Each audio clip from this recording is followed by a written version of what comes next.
Hi friends, இன்னைக்கு நம்ம பார்க்க போறது கேரளால ஃபேமஸான ஒரு ஸ்நாக் ஐட்டம் தான் Sukiyan. இது எப்படி செய்யலாம் பார்க்கலாம் வாங்க.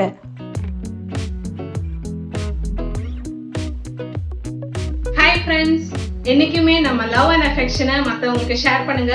நம்ம லைஃப் பியூட்டிஃபுல் ஆகும். இந்த நோட்டோட நான் உங்கள் மிஜு. Welcome to ECQC. நான் போடுற வீடியோஸ் எல்லாம் உங்களுக்கு நோட்டிஃபிகேஷனா வரணும்னா என்னோட சேனல் சப்ஸ்கிரைப் பண்ணுங்க, பக்கத்துலயே பெல் ஐகான் கிளிக் பண்ணுங்க, அதுல ஆல் என்ற ஆப்ஷன் செலக்ட் பண்ணுங்க ஃப்ரெண்ட்ஸ். நான் போடுற வீடியோஸ் எல்லாம் வாட்ச் பண்ணி என்னை சப்போர்ட் பண்ணுங்க ஃப்ரெண்ட்ஸ். நான் இந்த சேனல்ல ஈஸியான ரெசிபீஸும் இன்ட்ரெஸ்டிங்கான கிராஃப்ட்ஸும் தான் போடுறேன். வாட்ச் பண்ணி எல்லாம் என்ஜாய் பண்ணுங்க ஃப்ரெண்ட்ஸ். இதுக்கு தேவையான இன்கிரீடியன்ட்ஸ் 200 கிராம் பச்சைப்பயிறு, 200 கிராம் வெல்லம், பச்சரிசி ஊற வச்சது 1 கப், மைதா மாவு 1/2 கப், ஒரு மூடி தேங்காய், 1/2 டேபிள் ஸ்பூன் நெய், ஏலக்காய், 1/4 டீஸ்பூன் பேக்கிங் சோடா. முதல்ல நம்ம பச்சைப்பயிரை நல்லா கழுவி எடுத்துக்கலாங்க. அதில் இப்போது 2 கப் தண்ணி சேர்த்து வேக வச்சுக்கலாங்க. தண்ணி நிறைய சேர்த்துற வேண்டாம், பச்சைப்பயிர் வேகிற அளவுக்கு மட்டும் சேர்த்துக்கோங்க. இப்போ நம்ம பச்சைப்பயிரை மூடி போட்டு குக்கரில் வேக வச்சுக்கலாங்க.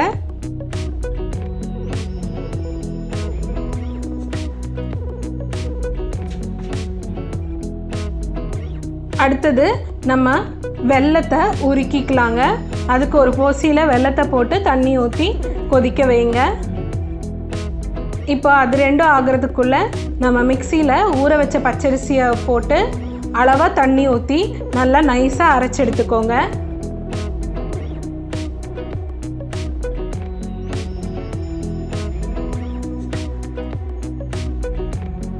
இப்போ அதை நம்ம ஒரு பவுலுக்குள்ளே மாற்றிக்கலாம். இப்போ அதில் 1 டேபிள் ஸ்பூன் சர்க்கரை, 1/2 டீஸ்பூன் உப்பு, 1/4 டீஸ்பூன் சோடாவும் போட்டுக்கோங்க. அதில் சேர்த்து நல்லா கலந்துக்கலாங்க.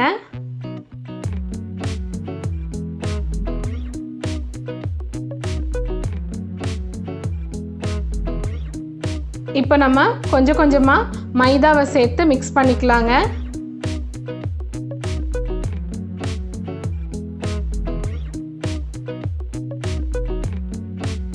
தண்ணி பத்தலைன்னா கொஞ்சம் தண்ணி ஊற்றிக்கலாங்க, ஆனால் ரொம்ப தண்ணி ஊற்றிடாதீங்க.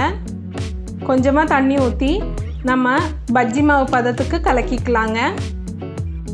இப்போ எந்த மாதிரி இருக்கணும்னா இந்த மாதிரி ஸ்பூனில் எடுத்திங்கன்னா பின்னாடி ஒரு கோட்டிங் வரணுங்க, இந்த மாதிரி. இப்போ இது வந்து கரெக்ட் கன்சிஸ்டன்சி பாருங்கள், இப்படி இருக்கணும். இப்போ நம்ம சுகியம் செய்யலாங்க. அதுக்கு முதல்ல நம்ம தேங்காய் துருவி வச்சுக்கலாங்க. இப்போ வெல்லம் நல்லா உருகிருச்சுங்க. இப்போ நம்ம ஒரு கடாய் வச்சு அதில் 1/2 டேபிள் ஸ்பூன் நெய் நம்ம எடுத்து வச்சுருந்ததை சேர்த்திக்கலாங்க.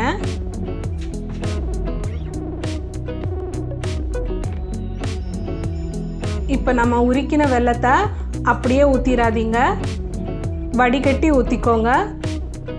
ஏன்னா வெல்லத்தில் எப்போவுமே ஏதாவது இம்ப்யூரிட்டிஸ் இருக்கும், மண் அழுக்கு அந்த மாதிரி இருக்கும்.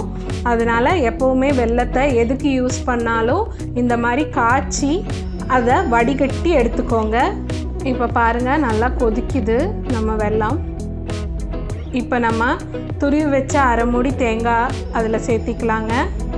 இப்போ தேங்காவை சேர்த்து நல்லா மிக்ஸ் பண்ணுங்கள் ஃப்ரெண்ட்ஸ். ஒரு நிமிஷம் போல் இப்படி மிக்ஸ் பண்ணுங்கள்.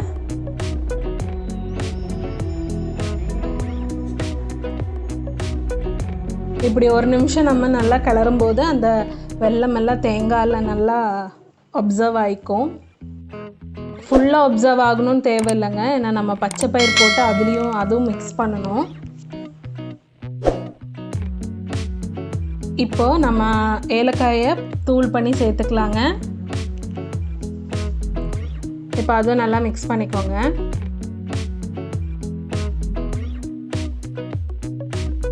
இப்போ நம்ம வேக வச்ச பச்சைப்பயிரை சேர்த்திக்கலாங்க. பாருங்கள் பச்சைப்பயிர் நல்லா வெந்திருக்கு, ஆனால் தண்ணி இருக்கக்கூடாது. நல்லா கரெக்டாக வேக வச்சு எடுத்துக்கோங்க பச்சைப்பயிரை. இப்போ நம்ம பச்சைப்பயிர் சேர்த்தி நல்லா கலந்துக்கலாங்க. இப்போ இது நல்லா கலந்ததுக்கப்புறம் ஒரு நிமிஷம் அப்படியே விடுங்க. கலந்து நல்லா அந்த வெல்லமெல்லாம் அந்த பச்சை பயிரெலாம் நல்லா அப்சர்வ் ஆகிக்குங்க. ஏற்கனவே வெந்து தான் இருக்குது, இருந்தாலும் நம்ம ஒரு நிமிஷம் போல் நல்லா சூடு பண்ணிக்கலாங்க. இப்போது அந்த பச்சை பயிரை ஆற விட்டுக்கலாம். ஆற விட்டதுக்கப்புறம் இந்த மாதிரி சின்ன சின்ன உருண்டைகளாக செஞ்சுக்கலாங்க. இப்போ நம்ம ஃப்ரை பண்ணுறதுக்கு ஒரு கடாய் வச்சு அதில் எண்ணெய் ஊற்றிக்கலாங்க. இங்கே நான் தேங்காய் எண்ணெய் யூஸ் பண்ணுறேன். சுகியன் வந்து தேங்காய் எண்ணெயில் தாங்க மோஸ்ட்லி பண்ணுவாங்க. நீங்கள் எந்த எண்ணெய் வேணாலும் யூஸ் பண்ணிக்கலாம், ஒன்றும் தப்பு கிடையாது. இப்போ எண்ணெய் சூடாகி வந்ததும் நம்ம அந்த உருண்டைகளை மாவில் முக்கி எண்ணெய்க்குள்ளே போட்டு ஃப்ரை பண்ணிக்கலாங்க. நம்ம போண்டாலாம் உருளைக்கிழங்கு போண்டாலாம் சுடுவோம் இல்லைங்களா, அதே மாதிரி தான். இது சீக்கிரமாக ஃப்ரை ஆகிடுங்க.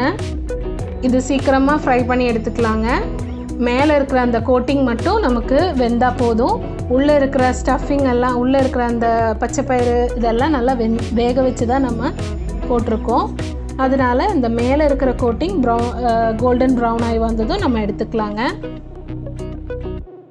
ஒரு சைடு நல்லா லைட் கோல்டன் ப்ரௌன் ஆனதும் நம்ம திருப்பி விட்டுக்கலாங்க.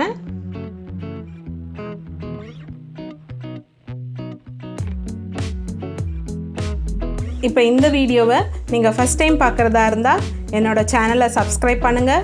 பக்கத்துலேயே பெல் ஐக்கான் கிளிக் பண்ணுங்கள். அதில் ஆல்ன்ற ஆப்ஷன் செலக்ட் பண்ணுங்கள் ஃப்ரெண்ட்ஸ்.